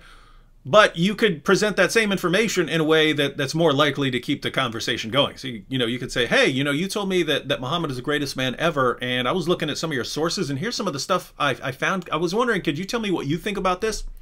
It's much more likely that you're going to get information across like that. So I would encourage that. But if someone is just saying you shouldn't bring up any information that's critical of my prophet, you got to step in at that point. And I would encourage you to learn a few things about the Quran and Islam, because if the person says, I'm not talking to you because you say mean things about my beliefs and my prophet. You say, okay, is that wrong? Is it immoral to criticize someone in that way? And if the person says yes, then you could just go, okay, well, Surah 98 verse 6 says that Jews and Christians are the worst of creatures. So you just condemned your own God, right? Do you understand how you condemned your own God there? You can, of course, go to passages which talk about actually fighting and subjugating Jews and Christians because of our beliefs. And so you point out, hey, I'm doing way less than your God orders you to do. Your God orders you whenever you get the chance to subjugate me or to kill me, to force me to pay you, or you kill me. So I mean, if you have a problem with me simply speaking, you got some issues. Your God and your prophet say to do way worse. But if you want, and it's good to learn, some of these passages. This is a passage from the history of Al-Tabari. So, the history of Al-Tabari. One of Muhammad's companions was asked about what was the worst treatment he ever received from the Quraysh. So it's the history of Al-Tabari, volume 6, pages 101 to 102. Watch how Muhammad was. What was the worst attack you saw by the Quraysh upon the messenger of God when they openly showed their enmity to him? He replied, I was with them when their nobles assembled one day in the Hijr and discussed the messenger of God. They said, we have never seen the like of what we have endured from this man. He has derided our traditional values, abused our forefathers, reviled our religion, caused division among us, and insulted our gods. We have endured a great deal from him. Notice how Muhammad interacted with the pagans of his own tribe. He derided their values, abused their forefathers, reviled their religion, caused division among us, and insulted their gods. So if your friend thinks it's wrong and immoral to do that sort of thing, great. He just condemned his own prophet. And you can ask, why are you so hypocritical? Your prophet's going around doing way worse than me simply talking about your prophet, and yet that you think it's perfectly fine. So do you think there are two different standards, is what you asked? So are you telling me there's two different standards, that I have to sit here and your religion can constantly attack and insult me and my beliefs, and I just have to keep my mouth shut? Whereas I'm not allowed to so much as question anything you say, because it sounds like you're advocating for some sort of system where you're superior and everyone else is inferior and everyone has to do what you want them to do. And that's telling me a lot about your religion, actually. And that's making me very, very concerned about your religion. So I'd go about it that way. But yeah, don't let people get away with it if they're telling you you don't get to talk about Muhammad. Muslims have gotten away with that for 14 centuries because Muslims were generally in a certain part of the world, and they would chop your head off for criticizing Muhammad. We're not in that position here. So they need to understand you guys don't get to continue operating by those rules where we have to keep our mouths shut about your prophet. You have the most obvious false prophet in history. He did some of the sickest, stupidest stuff I've ever even heard of anyone doing. And if anyone deserves to be mocked, it's your prophet. So you need to take it. You need to man up. You need to man up. If your prophet didn't want us making fun of him, he shouldn't have done all the horrible stuff he did. All right. Anything you wanted to, you have any thoughts on that? No, I think you covered it.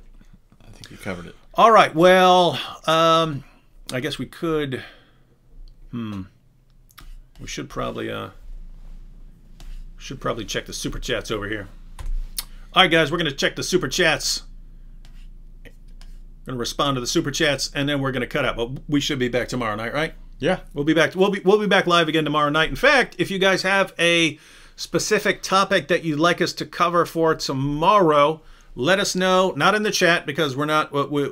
I'll check the comments later. So after this is over, leave a comment in the comments if you got a specific topic you'd like us to address tomorrow, and we'll check it out.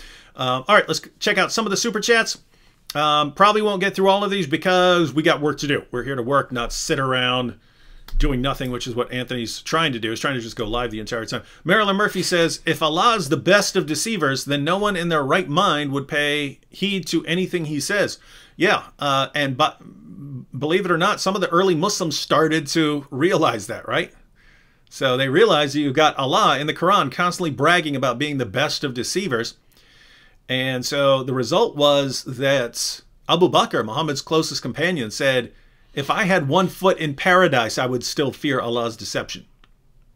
Notice, that was someone who realized what sort of God he's serving. He's serving an omnipotent deceiver. And that means that deceiver could be lying and tricking you about anything, even going to paradise. He could just be tricking you. Notice, Abu Bakr was one of the few people who were guaranteed to go to paradise by Muhammad himself. So Abu Bakr was thinking, Allah might even be deceiving me through Muhammad. And so that's someone who finally understood what sort of God he was dealing with. So yeah, certainly difficult to trust a God who's like that. And notice the incredible epistemological problem that creates. Just take the verse we were thinking of, Surah 30:27. We've pointed out that it's a problem. It exposes that Allah is not omnipotent, omniscient, and immutable. Right? He doesn't have all power, isn't all wise, isn't unchanging. But maybe that incompetence and everything else is part of Allah's trick, right? Maybe he wants to communicate that.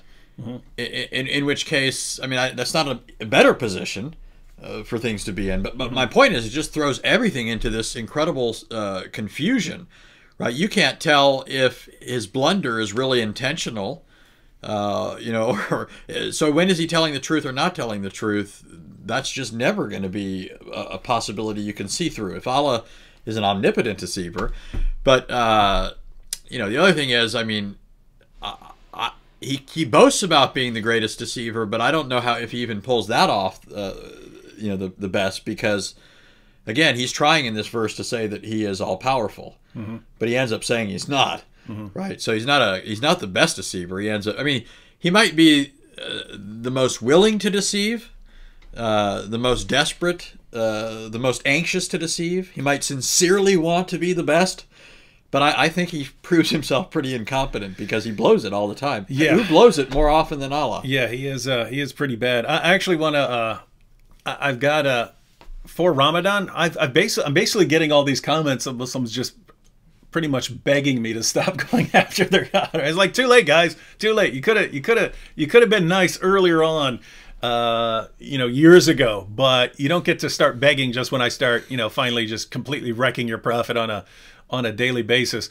But they're asking what my problem is, and one of the things I want to say is, I open up your Quran and it says Allah's the best of deceivers. And I think, okay, that makes sense. But then Muslims tell me it actually means best of plotters. He's the best of people who plot, right? And see, that's why he annoys me, and that's why I got to come after him, because he's not the best of plotters. I'm the best of plotters. He's trying to steal my thunder, right? You got to understand. You Muslims who are running around saying Allah's the best of plotters. No, he's not. Look at how much I wreck him. Come on. All right. Let's see. Eric Brown says, I was taking a nap. I started reading it. I might as well finish. He said, I was taking a nap, but I woke up to a sound, the sound of Allah being bent over and spanked by D. Wood and Anthony. Love you guys. God bless. We got Cheryl R. and Apple Goo with the super stickers. So this reminds me, I was talking with some people the other day about Martin Luther. Mm-hmm. And if you know anything about Luther, he was a guy who had incredible wit. In fact, I think he was savage. Yeah, you'd love reading certain things. And he was just witty all around, witty when it came to any subject. So if he was ridiculing a stupid belief, you know, one of the things that really irked Luther was the sale of indulgences. He thought that corrupt people were preying upon poor souls, right? And trying, you know, Tetzel was going around, Johann Tetzel, going around Germany and other places, trying to sell forgiveness, sell time off in purgatory, and he would come up with these jingles like, you know, every time a coin in the pitcher rings, a soul from purgatory springs. It's one of the catchy tunes that he would sing. And Luther switched that up. You know, he says every coin in the pitcher, the Pope gets richer and richer. but Luther, there's this quote that always sticks with me, and that comment just reminded me of it. Luther, whenever he was sick, he always thought he was going to die, right? So he said one of the. And I hope everybody they've got their ears ready. This is not too crude, but it's a little graphic in the description. But he said. He says, the world is like he says, I am like a ripe stool, and the world is like a gigantic anus, and we are about to depart. Or it's I'm about to depart. Yeah, it's about to let me loose or something. It's about to shoot me out. The earth's about to roll some logs. The earth's about to heave a Havana. Nick Tam said, as Surah 2:106 is about abrogation, how can anyone be sure about the Quran being fully correct with the tablet in heaven? Maybe it has already been abrogated. Any thoughts on that? Well, supposedly the doctrine of abrogation refers to commands. So, and the problem here is some of the commands that were abrogated were taken out of the Quran. Like Muslims will say that the command to breastfeed grown men in order to do away with any sort of sexual attraction between the man and the woman, that was abrogated, and that's why it was taken out. Well, you've got other verses in the Quran which were abrogated, and they're still in the Quran. So who's deciding which gets taken out of which abrogated verses get taken out of the Quran and which abrogated verses stay in the Quran? And notice, if you have abrogated verses that are taken out of the Quran, then the Quran that we have right now does not match the eternal Quran, the tablet in heaven. So Muslims have a defective copy of that. And you'd have to say that the eternal Quran in heaven, the eternal tablet, which has all the abrogated verses in it, it's a copy of the Quran that just contains contradictions. It contains contradictory commands telling you different things to do. So once again, it's a problem no matter what you do. No matter which direction you go, you got a problem. Yeah, and one other thing, although when Muslims try to define the doctrine of abrogation, you might have noticed that David stated it technically. He says, in theory, it's only commands that are abrogated. And the reason he stressed that, although he wasn't, the point wasn't to go into that, but you stress that because you know as well as I do that it also affects doctrinal issues. Yep. So they claim that it's just him changing commands because it sounds better to say that Allah changed what was required at one time as opposed to another than it does to say... And that would make sense. You're a person in these circumstances. Yeah. You're a person in these circumstances, and so later people who are in different circumstances, I can always change the rule for them. But it doesn't make sense if he's changing historical claims Yeah. or theological claims or something like that, which aren't based on that. And so it's got to be commands, and yet it's not commands. Yeah. It's not just commands. And It's so all, even- it's all kinds of stuff. Even in the area of commands, you can see how some commands, but just like we do with our children, right? Like maybe when they're younger, we say they have to be in at 5, right, before it gets dark. And then as they get older, they get more privileges. And that has to do with issues of maturity and safety, and I mean just all sorts of issues, right? It's not that the morality of something is changing. It's other factors that make this now an okay situation. But it's not like Allah can say murder is okay at one time and not at another without that being a problem, because now you're talking about fundamental morality here, right? But in fact, even the commands involve theological or doctrinal issues. You just can't escape it. For example, one of the things you have, if you don't have a doctrine of abrogation, you have contradictions in the Quran, more than you already have, right? Right? You have to have a doctrine of abrogation, or else you're left with all these contradictions.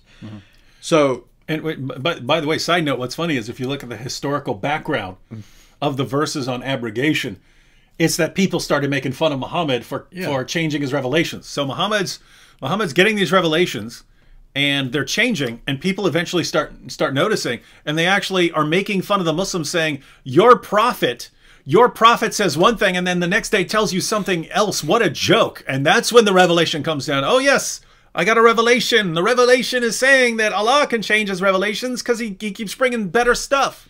Just keeps bringing something better to replace it. And so, yeah. Yeah, so one thing I'm thinking of is in Surah 4, and I want to do a video on this tomorrow or whenever we do it, but in Surah 4, you have a statement. One of the things that's incredible, because of the method of compiling the Quran and how Muhammad did things, a lot of times the verse that's sometimes when one verse abrogates something, it's found in an entirely different surah.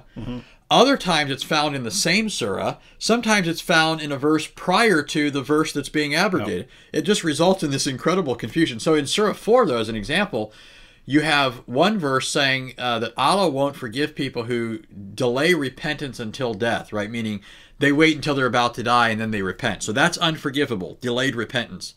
The other thing it says is it's unforgivable if a person is a disbeliever, dies as a disbeliever.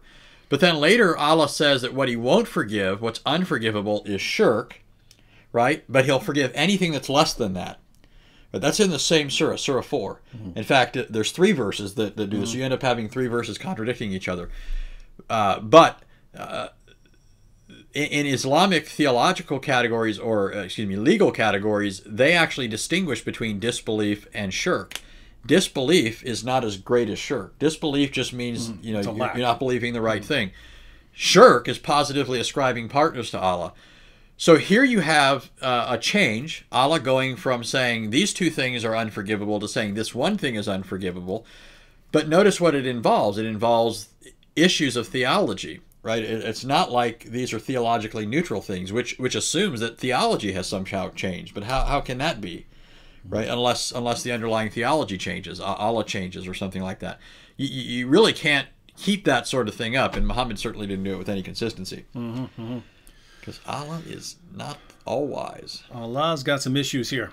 David Melnick says, hey, David, been watching you and Nabil since late 2015 when I got saved and was a missionary in Bangladesh for half a year. Keep up the great work. Wait, you got saved when you were a missionary in Bangladesh? I must be reading that wrong. I'm guessing. Oh, I think you're saying you got saved in 2015 and then you ended up as a missionary in Bangladesh. Unless you're just saying, hey, I went off to be a missionary in Bangladesh and then I didn't really know the gospel and then I got saved. There's an old story of a famous Puritan who, and if you know anything about Puritans, they were pretty rigorous. You know, their logical analysis of things, and they were powerful in their preaching and so forth. Sometimes they get a bad rap. Some were a little extreme, but there's a story of this preacher who he prepares his sermon, and while he preaches it, he's converted. He actually records that he was converted through his own preaching. It's like it suddenly hit him what he's talking about. That's funny. It's like Dan Wallace taught himself Greek. Yeah. From his own book. Yeah, from his own books. Yeah, guys. He had an Allah moment. Yeah, Matter of fact, that might be a good video. Him, Dan Wallace, and Allah. So Dan Wallace is a famous Greek New Testament scholar, and he had learned Greek until he was the one writing the textbooks on New Testament Greek, and then he had some sort of brain infection that wiped out his memories of certain types of things, and he just completely lost all his knowledge of Greek. So he used his own books to teach himself Greek again, and then became, the. That's incredible to me. Yeah. He became a Greek scholar twice. Now, maybe there were some. He probably had a natural ability. Yeah, probably has good natural ability. But still, that's just incredible to me. Impressive. They used his textbook, one of the textbooks we used for Greek in seminary, and I read it all the time because it takes a while to get certain things down. Mm-hmm. And I'm thinking, here's this guy who has mastered the language twice, and I have to keep reading and rereading and rereading his stuff, mm-hmm. And I'm just sort of like incrementally moving along with things, whereas he's, bit the whole thing off. Mm-hmm. Yeah. Rachel Diaz says, I'm a Christian. I'm going to look into buying a Quran. Which one is the best translation? Which one would you guys recommend? Thank you for your work. That's going to depend, Rachel. If you're interested in apologetics dealing with Islam, I would not recommend starting with the Quran. And the reason is I've seen too many people give up. The Quran is just too boring. It's too hard to read, and so they give up studying.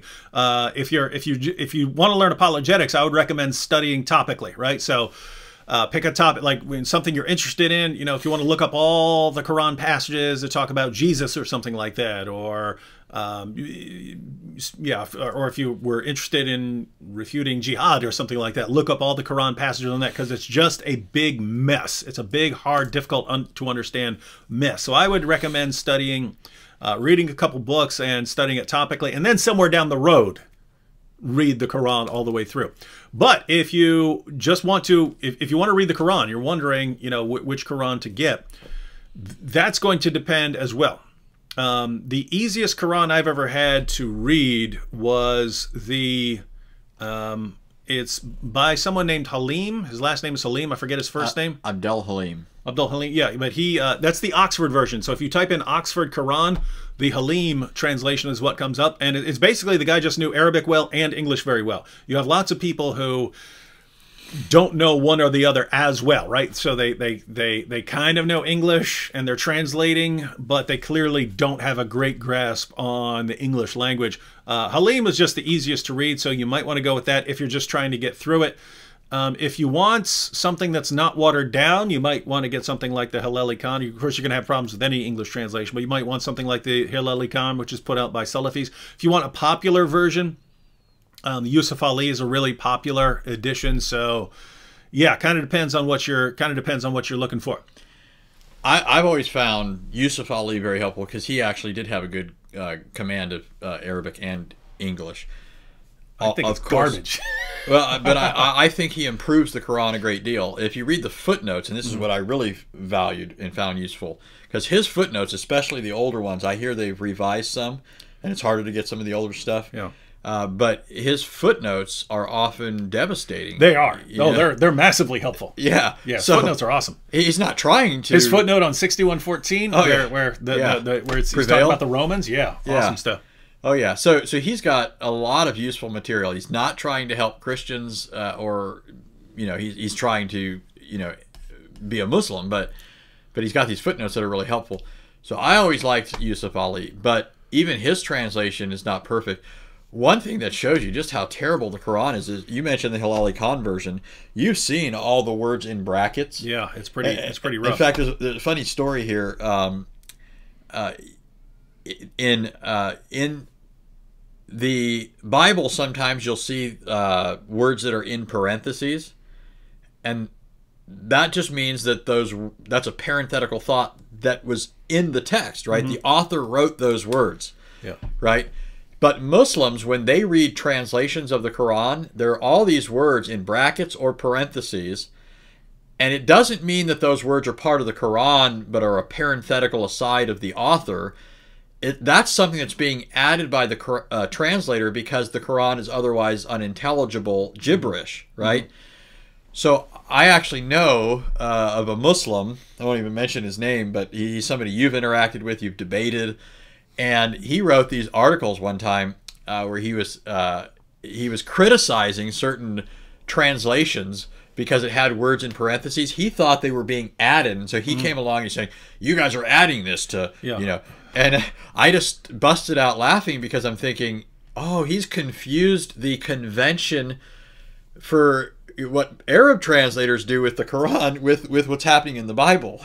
We're not adding words. I mean, there are language differences that sometimes account for having to add, like a word just because one language doesn't require it and another language does to express the same thought. But that's not really adding to it, right? That's just like, you don't always have to use the verb to be in English, for example.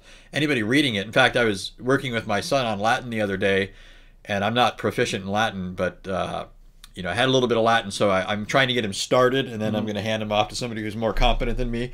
But we were running across these lines in Latin, and I'm thinking, wait, where's the verb at? And then I realized they have a verb in Latin, but it's not required in every sentence. Native Latin speakers will realize where that's happening. So if you express it in English, though, you're going to have to put the verb in there, is or whatever, John is tall or something. So, but in the Quran, you get entire phrases and sentences and all this other stuff. Because and it's a couple kinds. One, it's as you pointed, it's just incoherent. You can't make sense of it without adding all these extra words. But then you have these moral changes, right? Like Surah 4, Surah 4 verse 34 says, "Beat them," and so Yusuf Ali puts in parentheses, "lightly." Just to be clear, you want to beat them lightly. Yeah. So lightly that it leaves their skin turns green. Yeah, it's okay if their skin turns green. Just make sure you don't beat them more than that. One thing I saw the other day, I was looking at a commentary on Surah 4, and the commentator was trying to account for it, and of course they also have to add, by the way, that this is stages. Yeah, it doesn't literally express that this is. Yeah. And in fact, if it has to be stages, then you could condemn Muhammad, because when Aisha got out of the line, he went and popped her right in the chest. He didn't warn her and then banish her to a separate. And by the way, have you ever thought about this? Is kind of an aside, but have you ever thought about what was going on? I mean, the details of it is that he goes out and then she follows him.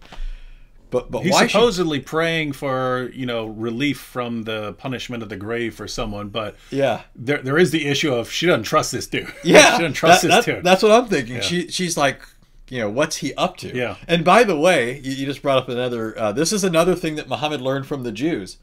One day, I don't have the hadith in front of me, but one day a Jewish woman was talking with Aisha.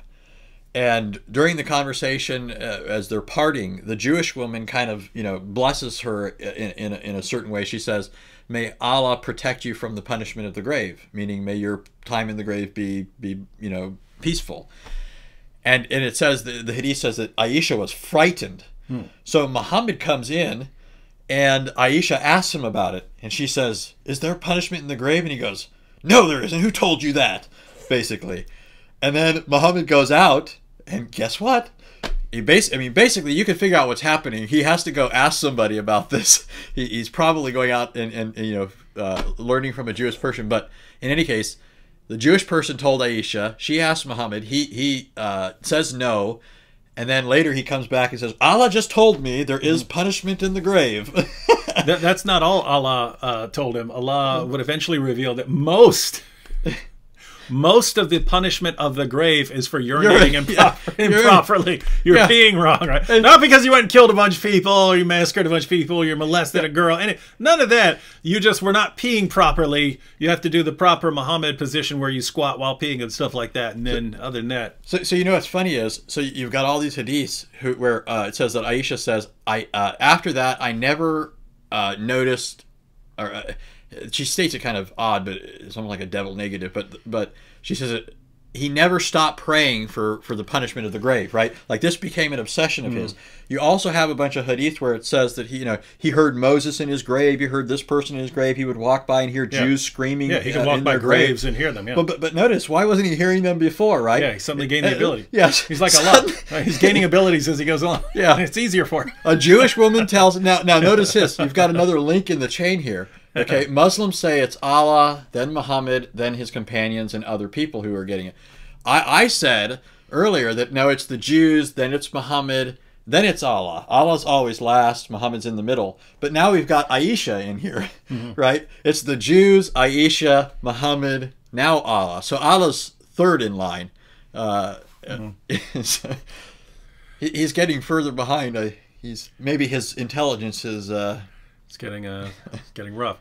Abhishek Infinity said, David, please cover the topic taqiyya. I actually have covered that. If you look at my 3 stages of jihad, I cover it there. I also have a video titled "What is Taqiyya?" And for a while it was funny. That video would be at the top of Google searches. If you did a Google search for taqiyya or what is taqiyya, my video would pop up there at the beginning. I guess some people complained along the way, and I don't think it's like that anymore. But yeah, I've got a video. But yes, I am planning on making another video about taqiyya because I saw a video by he's one of the internet atheists. Genetically modified skeptic. I'd never seen one of his videos before, but I guess it came to me because it was an Islamic topic. I guess it came up to me as a recommendation. But he was explaining taqiyya, and he makes an important point. He gets a little bit right, but he's messing up. So probably gonna make a video titled something like "What Genetically Modified Skeptic Gets Right and Wrong About Taqiyya." So I'll have to clarify that again. All right, we got to cut out here, but a couple more super chat comments. Riaz Qureshi says, more boom boom room, please. Thank you. You guys are the best. Greg C with the super sticker.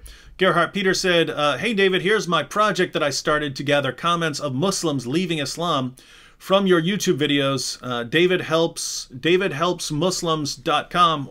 Welcome your feedback. So apparently Gerhard is collecting comments about Muslims who are leaving Islam after watching my videos, and I pointed out in a recent video that I used to do that. I used to take screenshots of the comments from Muslims who had left Islam and either become Christians or atheists. They usually become Christians or atheists or agnostics, something like that. So I would take pictures of them and post them, but it's just too time consuming to go through all of the comments. So a couple days ago I posted, I don't know, 10 or so that were just, I just went through the comments on a couple recent videos and took screenshots. But yeah, so a lot of people were saying they're basically saying you need to do it anyway, David, because it's so encouraging to see how many Muslims are leaving Islam. So they're kind of telling me dedicate the time to it anyway, but I just don't have the time to go through all the comments. So it's cool if that's what other people want to do.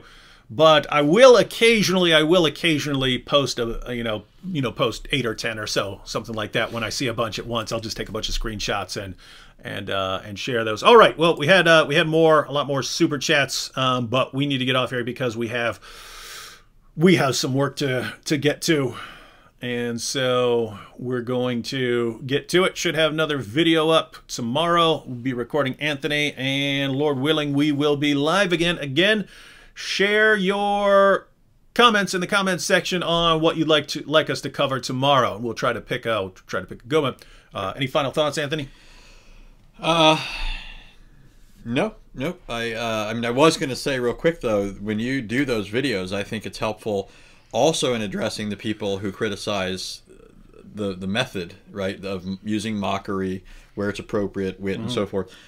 That's what often gets many Muslims to listen. It ropes them in. That's what hooks them, right? And then they end up saying that themselves, right? Yeah. Because you remember they say I was mad at you at first, but then you remember that years ago, I was talking with somebody that was criticizing your method. Yeah, and they were opposing it with somebody else. They used somebody else as an example and said, look at the way this person does it, right? And I said, well, how does that prove this method better? All you're doing is saying he does it differently, right? but you're saying that what he's doing is wrong. Nobody, we don't have any criticism of this over here, right? How this is being done. But what you're doing is you're saying they're two different methods, but it's just arbitrary to say this one's right and this one isn't right unless you've got some reason. And then his reasoning was, well, people like this guy. And I'm thinking, well, that's not a very good reason, right? Our goal isn't to be liked, and Jesus wasn't liked by a lot of people. So what if we take this person and set him next to Jesus? Now what are you going to say, right? You're going to say this person's method's better than Jesus, who ended up being crucified? And then the person said, no, of course not. So then what they tried to say is this person's method is more effective. He didn't say... He didn't make that claim exactly, but what he said is this one, is basically orchestrated. That's what it will result in, right? It'll be more effective. And I said, well, if that's the case, and you got to account for why David's got. He has millions and millions of views. This is catching people's attention. Nobody's watching this for some reason. Right. Yeah, I always invite people. I say, if you think you've got a better way of doing it, because I think you can have all kinds of different ways of doing stuff, because there are all kinds of different kinds of Muslims.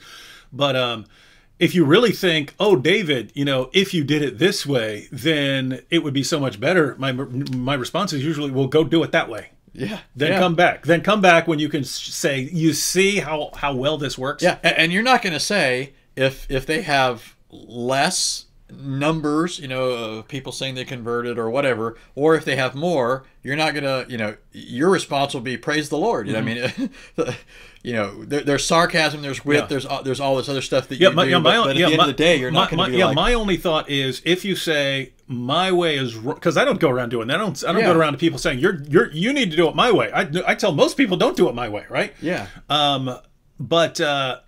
Yeah, so I don't go around telling everyone else they need to do it my way. But when you specifically say, David, you're doing it wrong, here's a better way to do it, I want to know what your evidence is for thinking that is an actual better way, and they never have any basis for saying it. Yeah. So what this person did was, first of all, he tried to point to the large numbers that this person was getting in terms of views, and I said, David trumps that any day of the week. Now remember, I'm not saying this justifies your method, right? I'm just saying if that's your criteria for why it's wrong, what that person was saying. It doesn't make any sense. And then he said, well, this just turns people away and that sort of thing. And I said, have you seen these videos? I sent the videos that you did a long time ago of people cursing you one week or threatening to cut off your head 1 month, and then later attributing your video as the what prodded them and got them thinking about Islam. And in many cases, they even came to Christ, right? Because, there's two steps to this. They got to leave Islam, they got to come to Christ. Some do come to Christ, some only leave Islam. But in either case, it's a blessing to the world, right? You've reduced the number of potential terrorists. So anyway, what I'll just call this person Mr. X, but it's one of my favorite lines ever. I remember it. This person said, you have to know your Bible to catch this. This person said, he's appealing to numbers and effectiveness. If this method results in more people converting, then it's better. And he's apparently unaware of how many people are being converted through the method that David's employing. And so I said, I don't know what you're talking about. I gave him all these videos of these people saying they converted through this. And I said, David has slain his I said, Mr. X. Person X has slain his thousands, but David his tens of thousands. Now, for those of you who don't know, that's in the Bible. Yeah, that goes back to the Old Testament. Remember, Saul was king, and then David, in his various exploits on behalf of Israel, had been very effective in battle in defeating Israel's enemies. And so even though David wasn't king at that time, the people started chanting, Saul has slain his thousands, but David his tens of thousands. And Saul was just, incredibly incensed when he heard that. So anyways. Yeah, and those conversations normally go, David, this will never work. You're just going to drive Muslims away. You obviously haven't been paying attention, because here are all these tons of Muslims who left Islam, and they say, yeah, but it's unbiblical. And I showed them a bunch of stuff in the Bible where they were coming out blasting. And then it goes back to, yeah, but it would work better if you did it this way. And then it's, okay, first you go show me. You go do everything you're saying, and then come back and show that you've got a better way. And then I'll think about it. All right, guys. Fred Sanford says David has blocked thousands, but Sam tens of thousands. That's a good one. All right, everyone, we have to cut out now, but Lord willing, we will be back tomorrow. So let us know what you want us to cover in the comments, and doesn't have to be just me and Anthony. We should, one night while you're here, see if we can get you, me, and Sam all on. You know what I mean? That might be interesting to try, because I have multiple cameras, so I could, in theory, have a camera at you and a camera at me, and then Sam on by Skype, and have us all three side by side. But I would have to test that. All right. Catch you all tomorrow.